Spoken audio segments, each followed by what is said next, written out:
Saúde a todos, com a paz do Senhor, a todos que nos acompanham pelo canal Edificando Sua Vida.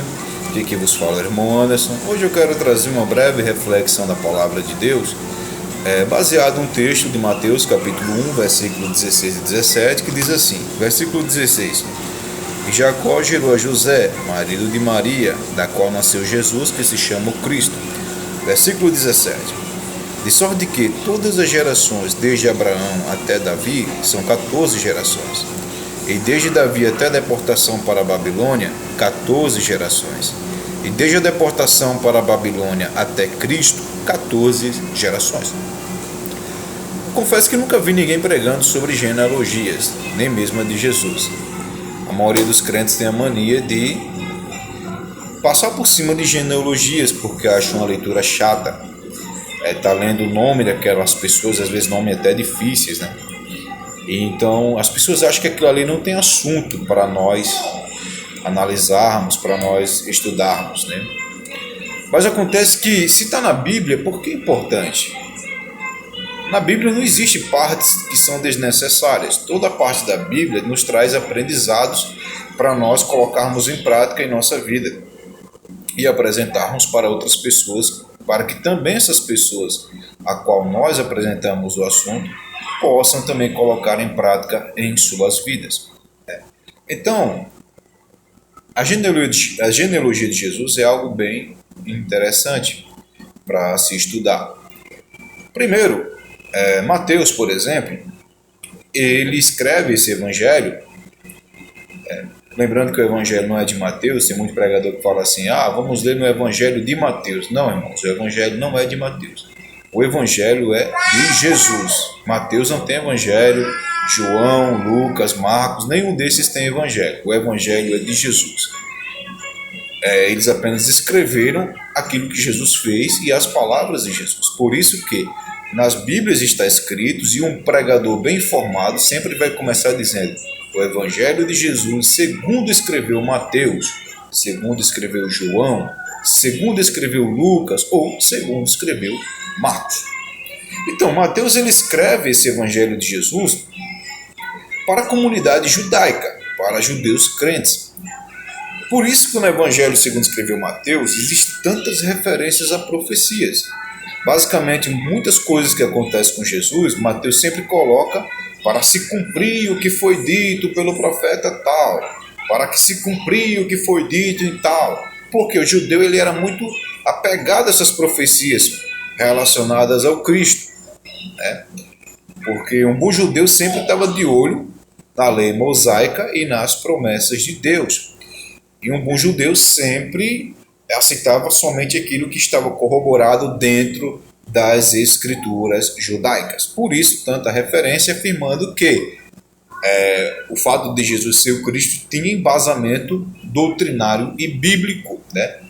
Então, Mateus, como um bom judeu, conhecia bastante genealogias. As genealogias têm um papel fundamental dentro da cultura judaica. Porque é por intermédio das genealogias, por exemplo, que você consegue descobrir a que família, a que tribo tal judeu pertencia. Isso era de suma importância porque tinha as repartições da terra, como foi feito lá na lei mosaica por Moisés, sucessivamente por Josué. Existiam ali as repartições da terra, cada tribo, cada pai de família, cada tribo judaica possuía seu próprio território. E essa preservação foi interessante, porque lá em 2 Samuel capítulo 7, do versículo 12 ao 16, nós temos o concerto entre Deus e Davi. Deus afirmando para Davi que a partir de sua linhagem viria o Cristo e que seu reino não teria fim. É uma promessa que Deus faz a Davi. Daí se concluiu, por exemplo, que o Cristo ele teria que vir da linhagem davídica.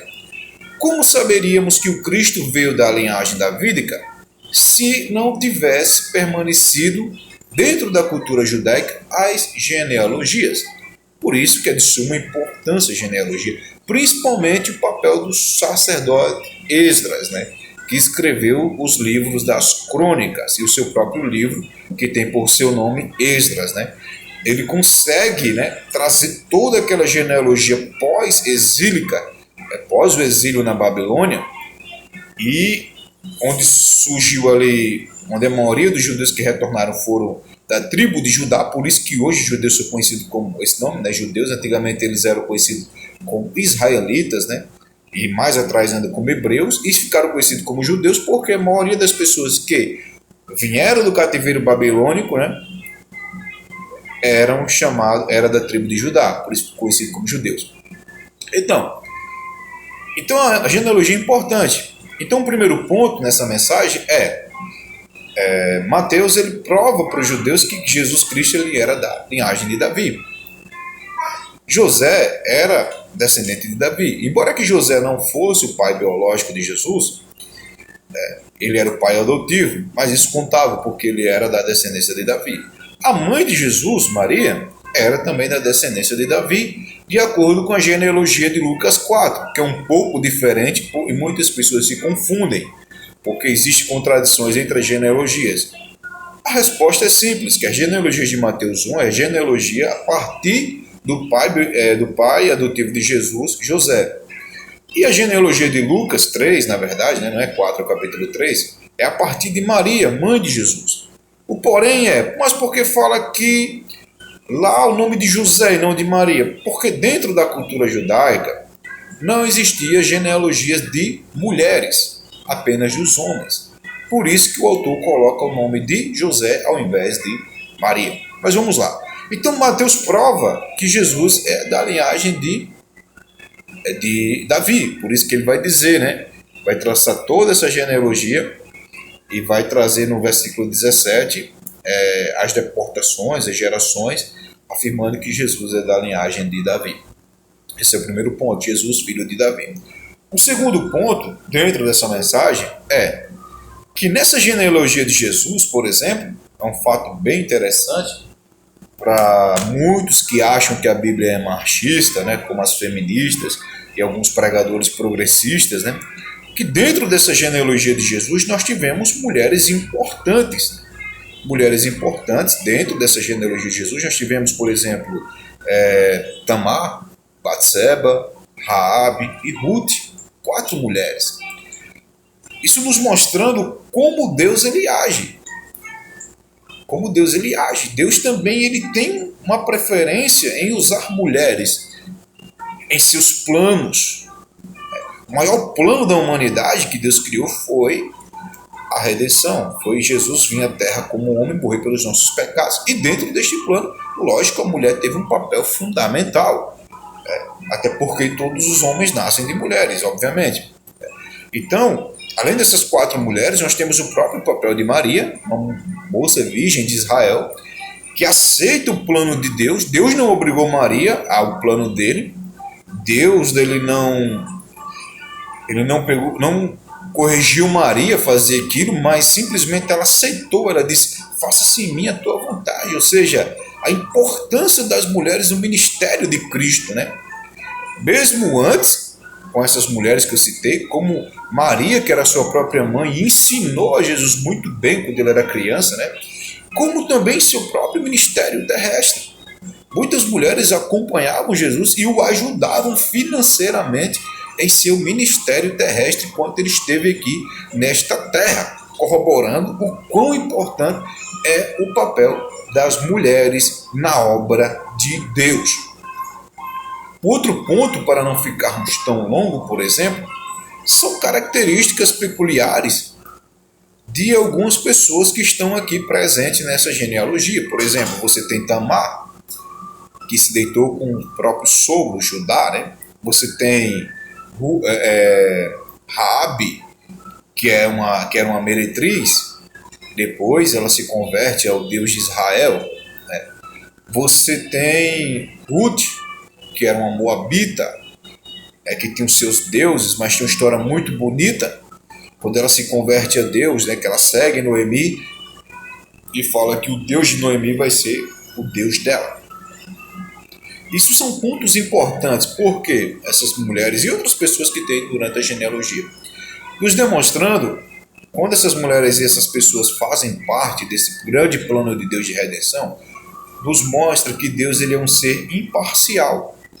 Ele é um ser imparcial. Principalmente no caso de Ruth, por exemplo. Ruth era uma moabita. Raabe também não fazia parte de Israel. Muitos israelitas acreditavam que a salvação era peculiar a eles, aos judeus. É tanto que até no tempo de Jesus tinha-se essa ideia. Quando Pedro ele vai lá pregar para Cornélio, né, antes disso ele apresenta uma relutância e Deus tem que se revelar a ele, né, e ele vai. E ele fica admirado quando o Espírito Santo vem sobre a vida de Cornélio, até porque naquele momento poucos acreditavam que os gentios, que éramos nós, poderiam ser salvos por Deus. Então, quando Ruth, uma moabita, Raabe, uma mulher estrangeira, se converte a Deus e é aceita por Deus, é salva por Deus, por exemplo, isso nos mostra a imparcialidade de Deus. Isso nos mostra o amor de Deus, de que Deus deseja salvar todas as pessoas. Deus ele não tem divisões culturais como nós temos. O mundo hoje em dia, pelo relativismo moral, né, e pelas ideologias de minorias, o mundo hoje em dia é completamente dividido, né? É dividido entre o negro e o branco, entre o rico e o pobre, entre os empresários e o proletariado, entre várias coisas. O mundo é dividido. E Deus não tem essa divisão. Da mesma forma que Deus me ama a mim, que sou um homem negro, Deus ama o branco. Da mesma forma que Deus ama o ocidental, Deus ama o oriental. Deus ama os gays, Deus ama todas as pessoas, porém não concorda com atos nocivos e abomináveis que nós venhamos a cometer. Mas o amor dele é imensurável e o desejo dele é que todos venham ao conhecimento da verdade e se salvem por intermédio da obra de Cristo e da sua palavra. Então é o que aconteceu com essas pessoas que estão na genealogia de Jesus. Eram pessoas que tinham defeitos, como Batseba, né, que cometeu um ato pecaminoso com Davi, por exemplo, como Raabe, que era uma ex-meretriz. Ninguém era perfeito. Até mesmo nós, em nossas vidas, nosso cotidiano, nós que hoje estamos vivendo em paz com Deus, em outrora nós éramos pessoas terríveis. Muitos eram traficantes, ladrões, muitas mulheres viviam uma vida desgraçada como Raabe, muitos homens viviam uma vida num mundo tenebroso, mas estamos com Cristo, graças a quê? Graças a Jesus, que não faz acepção de pessoas, e o desejo dele é salvar a todos, porque o seu amor é imensurável, seu amor é grandioso. Então veja a importância disto. Jesus, filho de Davi, Cristo que veio de Davi, tornou-se homem para nos salvar. Para ele vir à terra, Deus, por intermédio de seu plano, usou pessoas falhas, fracas. Então todas as vezes que você olhar para você e se achar um falho, fraco, incapacitado, lembre-se que para Deus você tem valor. Deus ele capacita os fracos e os necessitados. Mesmo que venhamos a ser fracos e necessitados, Deus ele nos capacita. Deus usou pessoas fracas e necessitadas para cumprir o seu plano redentor. E Deus aceitou pessoas assim quando se arrependeram e vieram para Ele. Então, que você nesta tarde receba esta palavra e faça como Ruth, a moabita, e possa dizer, a partir de hoje, só o Senhor vai ser o meu Deus, só a Ele servirei, só a sua palavra obedecerei e farei parte, mesmo sendo fraco e falho muitas vezes, mas farei parte também deste plano redentor de Deus para a humanidade, levando a sua palavra, pregando a sua palavra a todos aqueles que vivem no vale da sombra da morte, sem a luz de Cristo e rodeado por trevas.